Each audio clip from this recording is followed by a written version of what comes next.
Madam, आप इस मामले के अंदर बहुत देर नहीं कर दी क्या? आज 11 से 12 लोग जेल के अंदर बंद है, उसमें कई खातिन महिला भी है और कई 19 लोगों को पर FIR भी दर्ज हो चुकी है। आपने सटाना या कोई गांव के लिए पार्लियामेंट के अंदर आवाज़ उठाई थी, SIT की मांग की थी। उस वक्त तो मालेगांव में SIT की जांच चल रही थी और गिरफ्तारी हो रही थी। आपने मालेगांव के लिए कुछ नहीं कहा। मैंने मालेगांव के लिए प्रश्न डाला है और 377 भी डाला है। वो अभी फिर से 10 तारीख से सेशन चालू होने वाला है, वो वहाँ पे लग सकता है। 0 आवर जो होता है उसमें 2 ही मिनट बोलने को देते हैं और 0 आवर में भी वो बैलेट निकलता है, जिसका नाम आता है उसको ही 2 मिनट बोल देते हैं। इसलिए अभी अगले सेशन जो रहेगा उसमें मैं बात रखने वाली हूँ। और अधिवेशन के पहले मैंने जो प्रेस कॉन्फ्रेंस ली थी उसमें भी मैंने बोला था कि ये जो किरीट सोमैया है जिन्हें शुरू किया है, फेक नैरेटिव है और ये भाजपा ने उनको छोड़ा है और उन्होंने जितने भी मुद्दे पूरे महाराष्ट्र में उपस्थित किए, किसी को भी वो लास्ट एंड तक उन्होंने लिया नहीं है, बीच में ही छोड़ दिए। और हम मंत्री महोदय से भी हम कहेंगे कि आप इसका जो जांच आपने शुरू की है SIT की, तो आप अधिकारियों से आप उनको पूछिए कि कितने आपको रोहिंग्या और बांग्लादेशी मिले हैं। मेरे ख्याल से तो एक भी नहीं मिला है, लेकिन अगर ऐसा नहीं है तो ये जांच जो है ये बंद कर दो।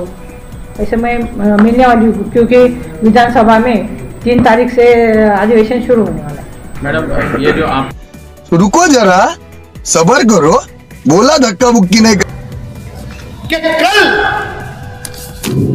हमारी मेंबर ऑफ पार्लियामेंट मालेगांव शहर आई और मालेगांव शहर आई, लेकिन जहां पर 1,98,000 वोट जहां पर असेंबली सेंट्रल असेंबली हल्के के अंदर मिला, नदिया के इस पार मिला,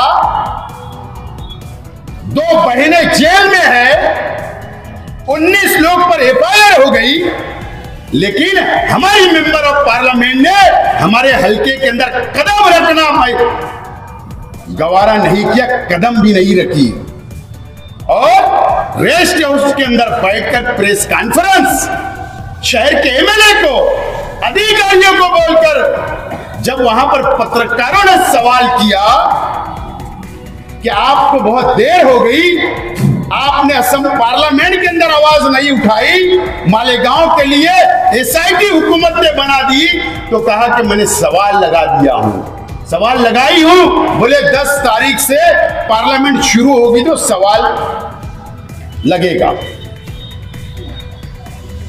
मोहतरमा, सुबह बच्चों, ये शहर की आवाम ने 1,98,000 वोट दिया, बेवकूफी में नहीं दिया, समझदारी से दिया था वोट। ये शहर की आवाम का बेवकूफ मत समझो। तुम्हारे इर्द गिर्द बैठने वाले बेवकूफ हो सकते, लेकिन ये शहर की आवाम बेवकूफ नहीं है। आपको वक्त मिला पार्लियामेंट में, वक्त मिला, किस मामले में आपको वक्त आपने लिया कि सटाना से लेकर सूरत हाईवे तक जो रोड बन रही है, cement concrete road, national highway का जो टेंडर था वो ठेकेदार के खिलाफ आप SIT की चौकसी की मांग कर रहे हो, वहां टाइम मिला, वो सवाल लगा क्योंकि वहां पर बिस्सी उठने वाली थी।